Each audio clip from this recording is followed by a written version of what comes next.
Welcome back, folks, to part 2 of episode 1 of We Have the High Ground, where my man Bogz and I are breaking down the first season of The Mandalorian and giving our thoughts on what we think is going to come in season 2. I'll be your host for today, Colin. Bogz, how's it going, bud? Well, good, man. Can talk Star Wars all day, every day. So this is right in our wheelhouse. Obviously, Mandalorian's coming later on this month. Can't wait. Let's discuss, see what's happening, what's to come, what we're predicting. Yeah, let's get into it. So we're here to break down episodes 5 through 8 of season 1. Mm-hmm. And for me, this really sets the tone for what this show could be, because that's usually what back halves of seasons really do. They expand the world. You know, the first half really did a great job of introducing the characters.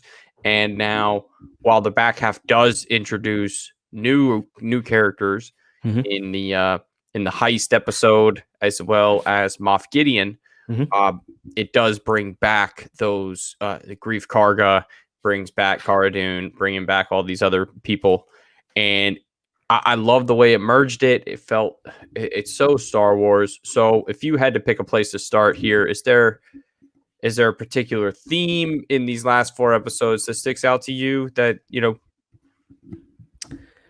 Theme, not sure theme, but character. I do love Werner Herzog's character. Just as he just belongs in Star Wars, like the way he sounds, his look, his accent. It's just, it seems like we've been late to the party bringing him into Star Wars. That was kind of the best reoccurring character for me. Reoccurring storyline, I'm not sure, just in terms of what we were doing with the child, with the baby Yoda. So in terms of who's after him, why they're after him. And of course, Nick Nolte's character. Was his name Kroll? Yeah. Yeah. So that was obviously him coming back was great. And the Quill, okay, and the droid as well. I was thought we could probably get through what we didn't like first, and I was not the biggest fan of Dave Filoni's episode 5, the Gunslinger. Okay, this Toro Calican guy. Yeah, that was a little. The whole episode was a little strange. It was a little strange. I feel like we really wasted Fennec Shan. Definitely. And Ming-Na Wen. And I was just really looking forward to her because I'm a huge fan of Melinda May, Agent May, in Agents of S.H.I.E.L.D. Yeah, fantastic performance from her. And of course, she's OG Mulan. Yeah, OG Mulan. Everyone knows that. So she comes in, and I guess the one thing you can say is it's really the last scene, right? Like it's really all about who is the mysterious figure that walks up to Fennec Shan. A lot of people feel like this is going to be Timothy Oliphant's character. I'm probably one of those people if he ends up being, you know, Cad Bane or something. I mean, if Timothy Olyphant is playing Cad Bane, I will lose my mind. Will lose my mind, because definitely the only one person, now we know there's only one person who can play Boba Fett, and he's casted in the season. He could play 3 different people, but he's been cast in the season. And I mean, you gotta think they know the cards that are in their hand. And I think if they're willing to tie this all together with the stuff that we've seen in the Aftermath novels and all the rumors of Boba Fett and everything, do you think we see the original Mandalorian, you know? I mean, if you'd asked me during the season last year, I would have said no. But I don't know. Like, I would still personally say no, but it just seems to be the sheer how many rumors and how many kind of media attention it gets and how much it's linked to the the Mandalorian, that I'm kind of forced to say yes. I still don't think he'll be in. I don't think it's Boba Fett's story, and but there is kind of public kind of crawl to have him back. But I just don't personally. I can't see it. I mean, it's not mentioned. He's not kind of linked to anyone in apart from wearing the original Mandalorian outfit, and that shady character being on Tatooine, and that whole thing. Just on back on that episode, I was when they were said that they were going to go back to Tatooine. I was kind of super looking forward to that. But the stuff that occurred was not super engaging, I'd say, with the Tusken Raiders and being on the going into the same bar that they went in. Yeah, they see a couple of the same droids, but that kind of almost like for like Han Solo character. I think I forgot his name. You said his name, but yeah, that was Calican. Yeah, you just knew he was gonna kind of be a bit of a scumbag and turn on him. You see all of it coming, but it was a bit of a twist that he shot Mignon when. Oh, he's the son of Bobby Cannavale. Okay, no, I didn't know that. I think I knew that at the time. He's actually, the grandson of Sidney Lumet. Okay, yeah. No, it sounds familiar now. Yeah, so I think he had pedigree going in. And that doesn't mean he needs to be in the films. Well, that doesn't. I hate that stuff. I hate that. I like I like that Quentin Tarantino did it in Once Upon a Time in Hollywood with all the kids at the ranch.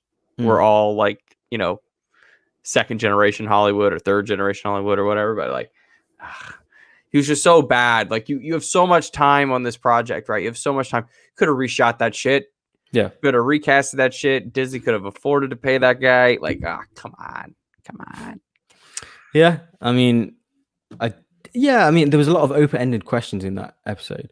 So clearly done on purpose, but Dave Filoni did get a lot of criticism for that episode, right or wrongly, saying, people, because at the time when this was coming out and the kind of media attention that it did get, nearly purely positive. And then when this episode came out, the kind of criticisms were that, oh, he's not ready to lead a Star Wars project, or he's not ready to direct a movie or a new TV series, that kind of thing, or a new live action TV series. So, because he wrote it too. That's the difference between this episode and the first episode. The first episode was directed by Filoni, but written by Favreau, and this one was written and directed by Filoni. So that's where all the heat comes in, because this does sound and play like an episode of the Clone Wars. It plays like that, and if you watch it like that, cool, it's a great episode of the Clone Wars, but this is the Mandalorian. And there were a lot of times in these episodes where the runtime let me down, where like you turn on these shows and you get so used to watching something on a streaming service and you're like, oh, it's gonna be 48 to 56 minutes each episode, somewhere in that nice area. Even the lowest episode is gonna be 48 on like a Netflix show. We got some of these things are like 28 minutes. And I'm like, what's going on? Come on. But like, yeah, you got to give Dave his breathing room. And I think he's going to come through this on this next one, which we'll get to later. Because now we're playing in his neck of the woods. This is his world that we're going to start to branch into. And speaking of branching into other people's worlds, I love Chapter 6, The Prisoner, the breakout episode, which is unreal. It combines so many different worlds that I'm a fan of. You get a little Sons of Anarchy action in there, get a little Bill Burr, and then the Twi'leks and all that stuff. The droid is nuts. The droid is like super assassin droid. Like that was a Q90. Yeah, Q90. And Clancy Brown as well. Clancy Brown just being like the most Clancy Brown Star Wars character yet, and got like looks like he was auditioning for Hellboy, or it was like it was like their second, like, this is the costume we didn't use for Hellboy. Here you go, something like that. Yeah, but I mean, everything like that is pretty cool. Everything in that is pretty cool, and then I think the best part about this episode is there's two parts. You get Matt Lanter, which I think we did talk about last time. Yeah, I think so. And then the directors coming in as the X-Wing pilots. Yeah. So that's that's really my takeaway from this episode. Yeah, same. I mean, it was also just generally a funny episode, just seeing different characters interact with the Mandalorian and how they kind of build up the lore about Mandalorians, that that kind of weapons is a part of their religion in effect, and the culture around them, and that kind of thing. And again, the same kind of thing. You kind of knew that they were all going to double cross him at some point, and the guy in the station, I forgot his name, where they were based. You kind of saw all that coming, but it was still a fun journey. It's still a good episode, I'd say. But yeah, that, like, when Filoni first shows up as a fighter pilot, like, I had no idea that was coming. So Right. I think I fist pumped the air and shouted in excitement, Absolutely. like a proper geek at seeing that. So yeah, no, it was a fun episode, and yeah, I was definitely kind of looking forward to the next two as an end to the series and seeing where it's going. So yeah, it was a good episode.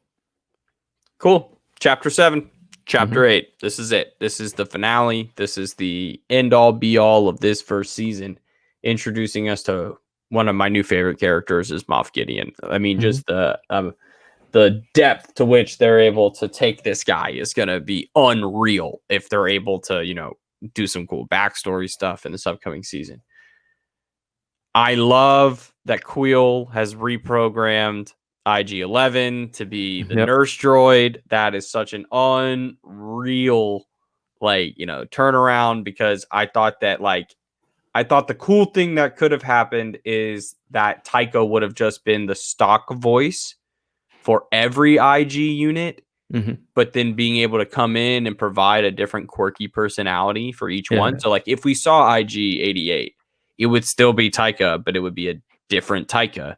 But this is the way that they're doing it, and I really, really like that. So, which obviously, spoilers if you haven't seen this, IG-11 does not make it out of this. So that is kind of my hope that we do get Tycho back in the show, is that he's able to come in and do some of that voice work.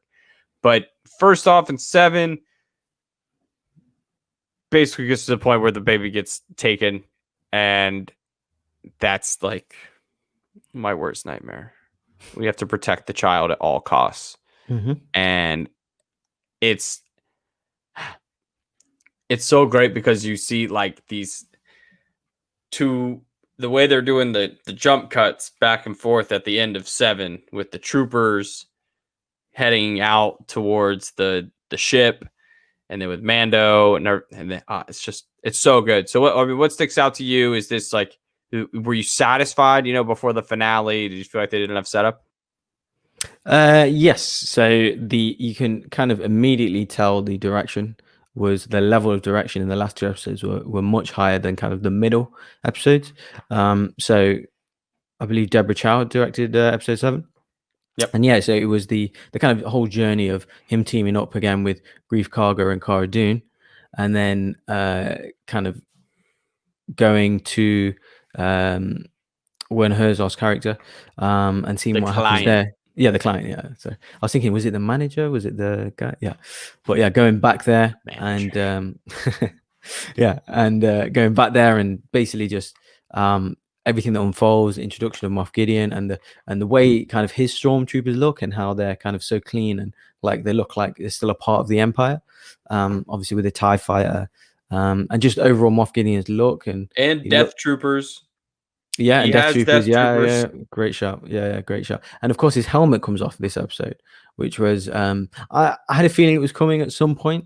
I mean, you can't have Pedro Pascal and not see him at some point. And I actually don't know why. Like, they haven't really addressed it in season 1, but they haven't addressed why he doesn't take his helmet off, because Mandalorians in the Clone Wars and Rebels, they just take their masks off. It's a part of their armor, but it's not. They don't not take their masks off, right? It's just, wear a I would mask. like to know. Yeah. Yeah, so there's no real explanation as why he doesn't do that. Maybe they did partly explain it, but not thoroughly enough why he can't take it off. We also don't know, right? There's a difference. There's this new sect of Mandalorians. Honestly, they sound more like Death Watch. They sound like some radical Death Watchians that like went further down that edge. And we've been told that the Mandalorian that Din scraps with in the in the little tunnels, the big guy voiced by Jon Yeah. Favreau is related to Saxon. Okay. Because that's the voice that Jon Favreau does Okay. Yeah, relevant. in the Clone Wars, and so he does the voice in this, and that Mhm. they're related. So Okay, I didn't know that. yeah, But yeah, just the fact that as well, learning his name, learning Din Djarin's, the Mandalorian's name from what was his name again? Moff Gideon. Yeah, from Moff Gideon, yeah. Because that was quite an intimidating scene that he kind of knew everyone's backstory and done his research and had the stormtroopers and had the weapons to kind of just shoot them out of there, where they had to kind of tunnel away. So yeah, that was interesting. And then that kind of leads to further questions of, okay, where's Moff Gideon been? What's he been doing? Because obviously he's an older guy, seems quite high ranked. So where's he been over the last kind of 7 years or so? Or earlier, obviously, from the backdating to the original trilogy and before. So yeah, lots of questions, but overall, excellent episode. And of course, we've seen more Force use from Baby Yoda as well. He's healed Greef Kargan, and he's also stopped the fire from that stormtrooper coming in and trying to kind of explode everywhere. So yeah, we saw kind of more, a lot of different touching different aspects and things like. And it ended on a cliffhanger where we didn't know. Is it Krill again? Queel. Yeah, Queel. Sorry. Yeah, Queel. We didn't know if he died or not. Taking Baby Yoda back to the ship. So yeah, that was a good cliffhanger. So yeah, I was kind of hoping he didn't, leading into episode 8. But yeah, it was cool episode. So yeah, so episode 8 is actually where the child deflects the flamethrower, and then, Okay, and then they all run into the sewer, and then IG-11 removes his helmet, and then they find the covert. Yeah. Then they go down into the tunnels, and then they find out that the covert is dead. Got it. And then they meet up with probably one of my favorite characters introduced over the last 10 years, the Armorer, and they just go to town. So let's just get into the meat of this. This dude has the Darksaber, and that's not cool. How did this dude get the Darksaber? Yeah. Why does he have it? So what was your initial thought when you saw that? Besides, I hope Bo-Katan is okay. Yeah, lots of questions.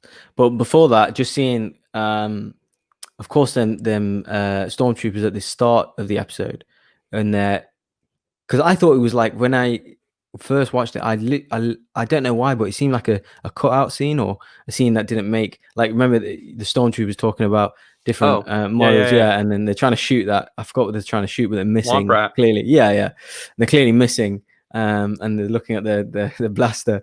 Yeah, just like absolute hilarious stuff. It's Jason Sudeikis too. Yeah, I remember, and that just shows Taika Waititi's humor. And I think I mentioned to you, I've recently watched What We Do in the Shadows. That is the kind of humor throughout the whole thing. It's brilliant. So it's definitely worth a watch. But yeah, like you can tell they've got elite directing in this episode.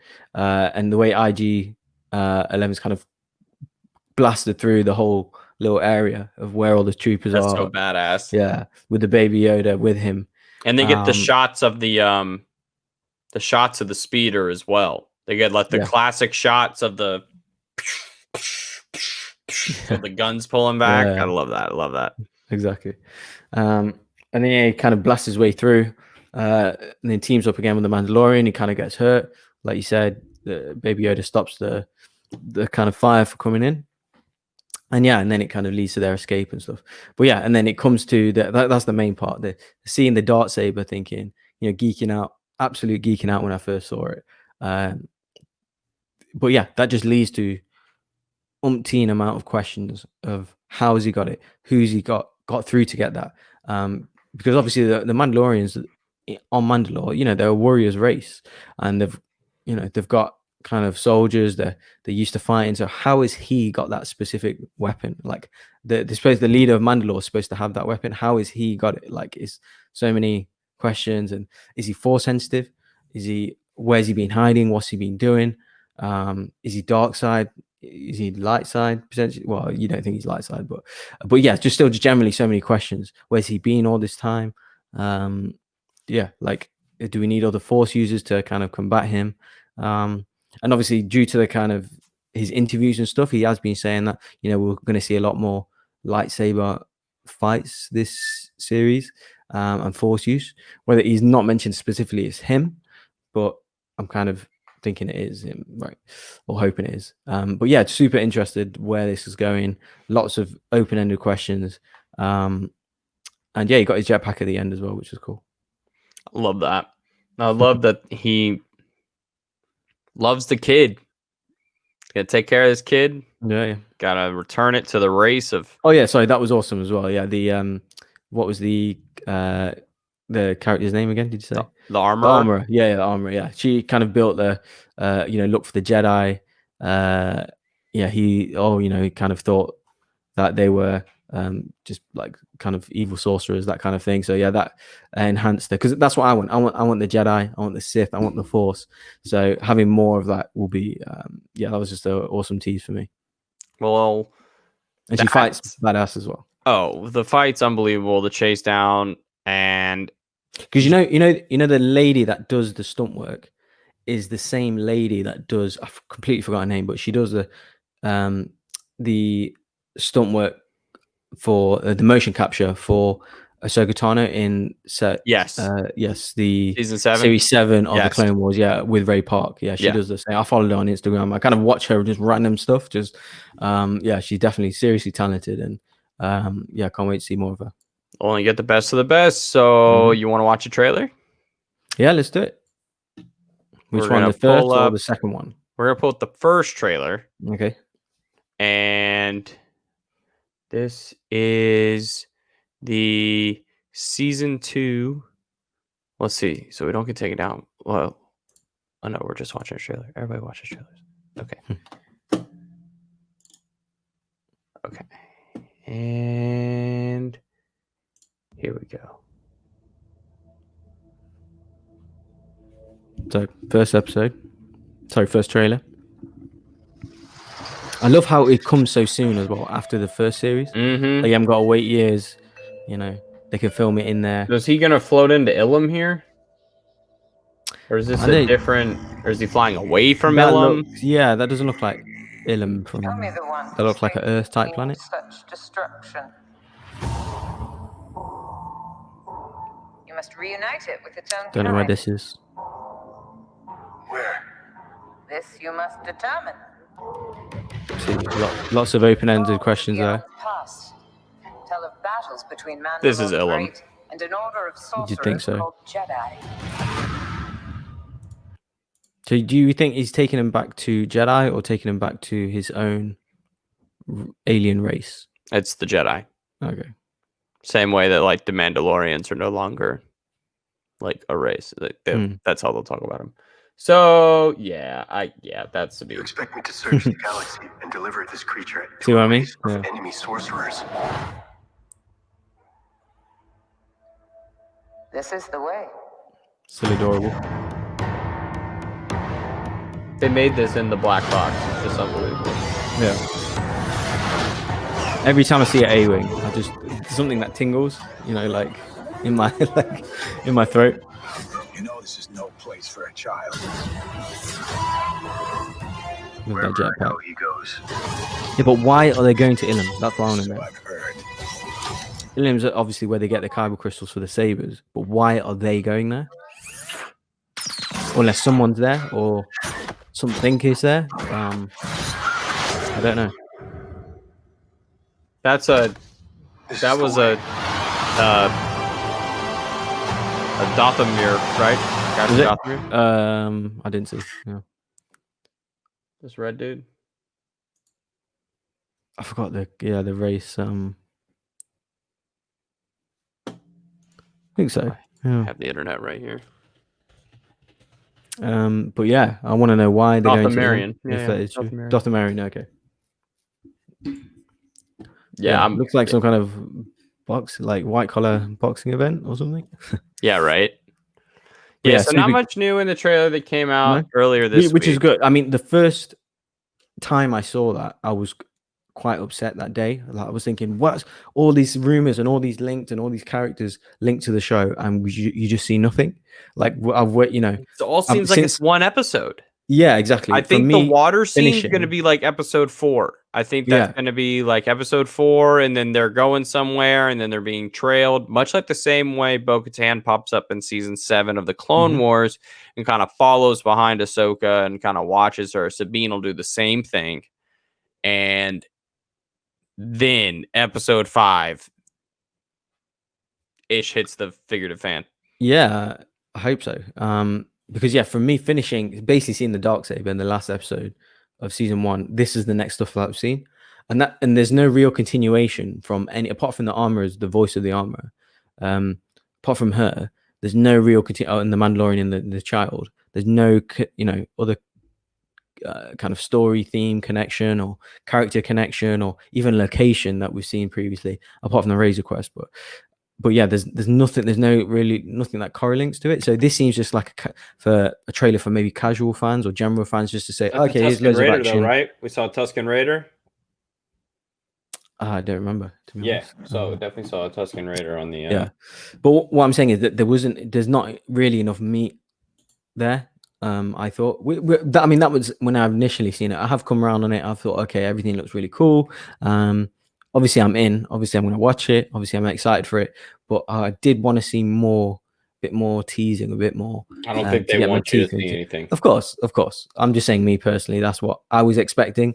But yeah, it didn't happen, and I'm cool with it. I've got to wait a few days. So 10 days until episode 1 from the time that we're recording this. So I guess we'll break into a little final predictions and wrap this up, and then we'll let's see. Should we do maybe a top three? Yeah. So let's go back and forth. So you first, and then I'll go, and then So are we saying what we want to happen or what we are expecting to happen? Let's go with what we want. Speculate. Okay, so I've got my one. Okay, I can do that. So my third choice in what I would like to see, I would like to see more on Moff Gideon and his background and where has he been over the last 50 years. Is he force sensitive? I don't think we need everyone from our main cast to get that. I think we can get that in the same way we got Thrawn backstory in Rebels. The main characters did not need to be present for Thrawn to be on screen. If we can get kind of more of like a villain's perspective, which we did not get in the first season. This was a very like first person story. This is like single player RPG. Gunslinger, we did not. It was we did not move into anyone else's perspective. But you're right. I mean, we don't need the other characters to tell his backstory. Like we didn't know. Like we got told of Din Djarin's backstory. Through flashbacks, through a couple of maybe an interaction with another character with the armor. You kind of know his whole backstory. Okay, that's done. That's fine. Same kind of thing. That's what I would want because I need to know how he's got that Darksaber. It's been throughout the Clone Wars, throughout the Star Wars Rebels, and how is it now just appeared within the Mandalorian without any backstory? So I need a backstory there.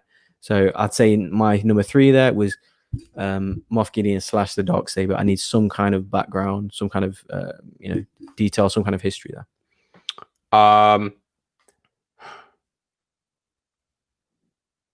My number 3 is going to be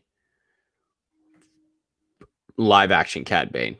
Like it's just like I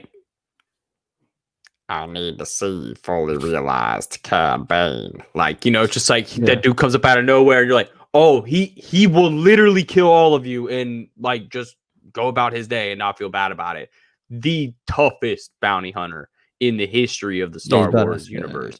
Dude is like, Din don't want to come up with that. If Cad needs that baby, run.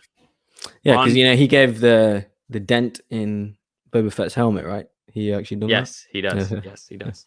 And plus the actor, Timothy Olyphant, he has extensive experience in like westerns, in Gunslinger, in he was just Bounty Hunter. Once Upon a Time in Hollywood. He's in Deadwood. He's in Rango. Of course. Of course. He's in Rango, like the Clint Eastwood character at the end of that. So he definitely the right person, right character, right actor. So yeah, that'd be great. Great. Wait, shot. This says This is from Slash Film. Okay, this is a long time ago. They're saying could be playing Cobb Vanth, which is that's the sheriff guy, right? Cobb Vanth is the sheriff from the Aftermath series. Okay. Pretty sure. Yeah, hold on. Cobb Vanth is a human male who lived during the Galactic Civil War. Once a slave, he rose to become a sheriff of Freetown on the planet Tatooine. Yeah, okay. Cool. So yeah, there's a lot of people that think that like when you type in Cobb Vanth, look at what this Google search is. I'll show everyone. This Google search has Boba Fett and Timothy Oliphant like on the thing. I mean, it's like Yeah. Okay.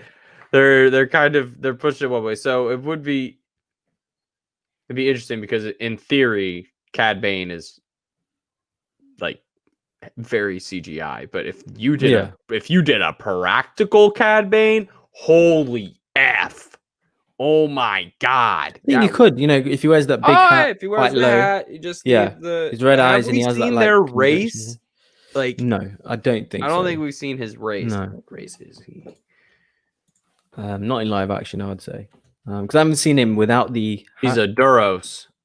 Okay, so I haven't seen him without the hat, so I don't know what he looks like without. Got a big ass nose.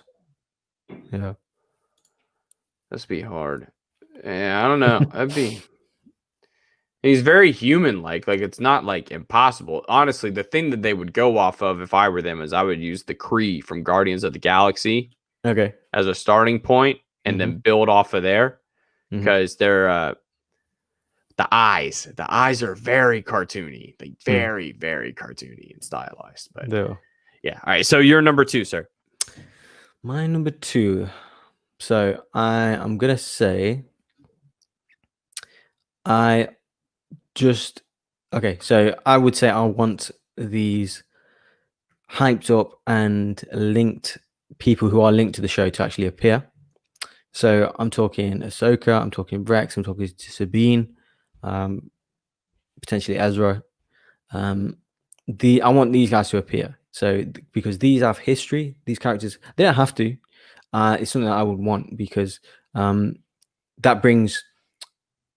just brings extra momentum to the series, and it brings extra weight to it because these are characters that we have history with that we don't know where they are at this time, past Rebels. So yeah, it just brings extra excitement for me, and having them characters interact with these Mandalorian characters, like the Clone Wars characters interacting with the Rebels characters, and having the Rebels characters interact with the Mandalorian characters, it would definitely be kind of surreal and something that I would definitely want to see. So yeah, that's my number 2 pick. Number 2 for me, would like to see the little baby say some words. Let's hear his voice. I mean, or at least find out like what age they start talking. So at least we know like, oh, he'll speak in another 200 years. You're like, okay, I'll like to come back for the sequel show. But yeah, let's see a little more from the baby. I'd like to see a little more character. Let's see us dive into like, he accidentally choked Cara Dune. Maybe should have finished the job. But let's see what the baby has in store for us upcoming. Okay. So you're number 1. My number 1 is an absolute out there pick, which I do not think will happen. So I'll give my honorable mention quickly before that. In terms of the score and the music, which is great. I would like to see it tie more into the other themes that we are aware of in Star Wars.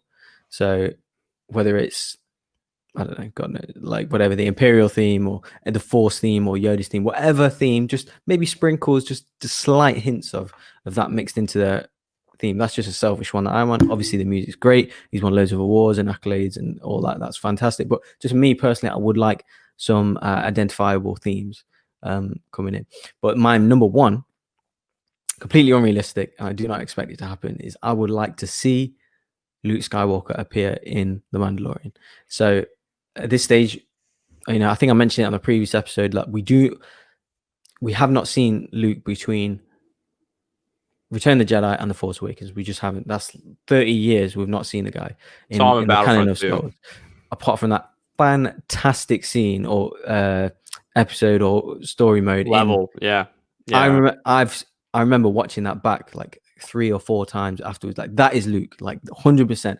From how he conducts himself, how he looks, how he talks to R2, how he talks to the other character. I forgot his name. I love that guy. Yeah, and his exchanges and how he talks about the Force and the Jedi's on Coruscant and all of that. I mean, that's what I want just in the Mandalorian. He can have a beard, he cannot have a beard. I don't care. But that Luke, that's what I was expecting when I saw The Last Jedi. But obviously we didn't get that, and I haven't had him. And I want that guy, whether if it's a CGI, de-aged one, or whether if it's a different character. I don't care. I want to see Luke engage. And whether it's Ahsoka, whether it's Baby Yoda, whether it's Mandalorian, whether it's Moff Gideon, whoever, even a random, thing, a story, a flashback, whatever, I don't care. I mean, that would be my ideal emotional kind of pick for what to expect for the Mandalorian. That would absolutely blow me away if they did that. Well, if you get Ezra, then my number one, Grand Admiral Thrawn. Let's bring him in. Yeah. Let's bring him in. Let's see what's up.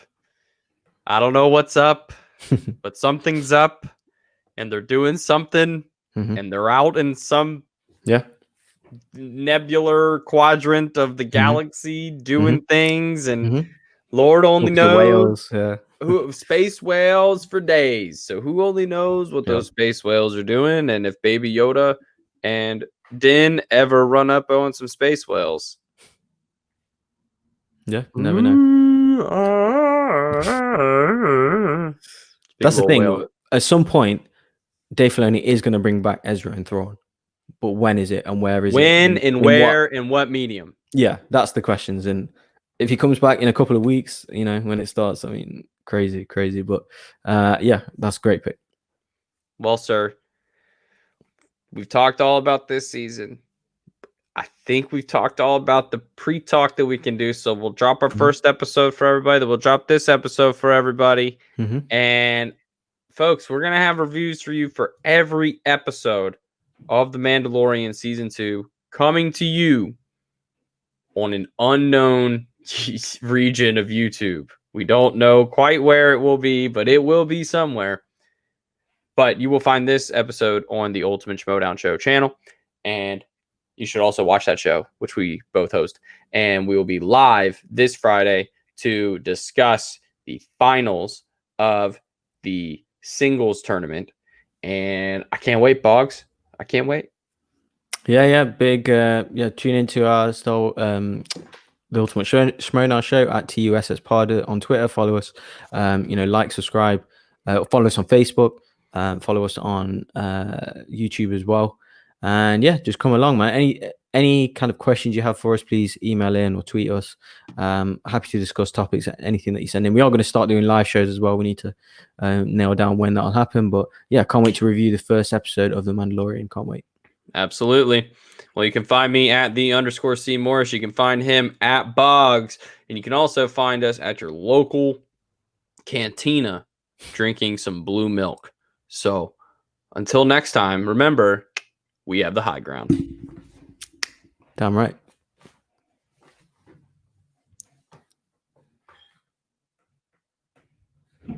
Oh, just me.